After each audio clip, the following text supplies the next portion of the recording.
नाज़रीन, हैदराबाद में हटड़ी पुलिस मुबैना मुक़ाबले में फोरू गिरोह के ॿियनि जवाबदारनि खे ज़ख़्मी हालत में गिरफ़्तार करण जी दावा कई आहे। उन हवाले सां तफ़सील ॿुधाइण जे लाइ असां टेलीफोन लाइन ते मौजूदु आहे SS news reporter GM Chandio. GM, छा तफ़सील आहिनि? जी बिल्कुल, हटड़ी पुलिस मुबैना मुक़ाबले में फोरू गिरोह के ॿिनि जवाबदारनि खे ज़ख़्मी हालत में गिरफ़्तार करण जी दावा करे छॾी आहे। SHO हटड़ी जो चवणु आहे त फोरू गिरोह जी मौजूदगी जे इतला ते छापो हयो वियो, जंहिं दौरान पुलिस खे फोरू गिरोह सां मज़ामत जो मुंहुं ॾिसणो पइजी वियो, जंहिंजे नतीजे में पुलिस मुक़ाबलो थी पियो, जंहिं दौरान ॿिनि धाड़ेलनि खे ज़ख़्मी हालत में हथियार समेत गिरफ़्तार कयो वियो आहे।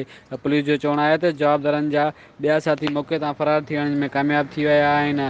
ज़ख़्मी जवाबदार खे इलाज लाइ अस्पताल मुंतक़िल कयो वियो आहे। पुलिस जो चवणु आहे त गिरफ़्तार जवाबदार जी सुञाणप नज़ीर अहमद बिरोही ऐं हनीफ़ मेंगल जे तौरु थी आहे।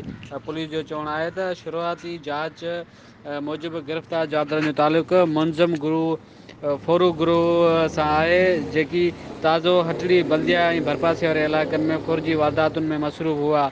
पुलिस मुताबिक़ जवाबदारनि ॾोह जी रथा करे रहिया हुआ त जेका पुलिस पहुचंदे नाकाम बणाए छॾी। गिरफ़्तार जवाबदारनि ख़िलाफ़ हटड़ी थाणे ते पुलिस मुक़ाबले ऐं हदूद ऑर्डिनेंस तहत केस दाख़िल कया विया आहिनि। पुलिस मूजिबि गिरफ़्तार जवाबदारनि जो क्रिमिनल रिकॉर्ड ॿियनि ज़िलनि मां बि चेक कयो पियो वञे, जॾहिं त जवाबदारनि खां वधीक जांच जारी आहे। GM चांडियो, तफ़सील ॿुधाइण जे लाइ तव्हांजी महिरबानी।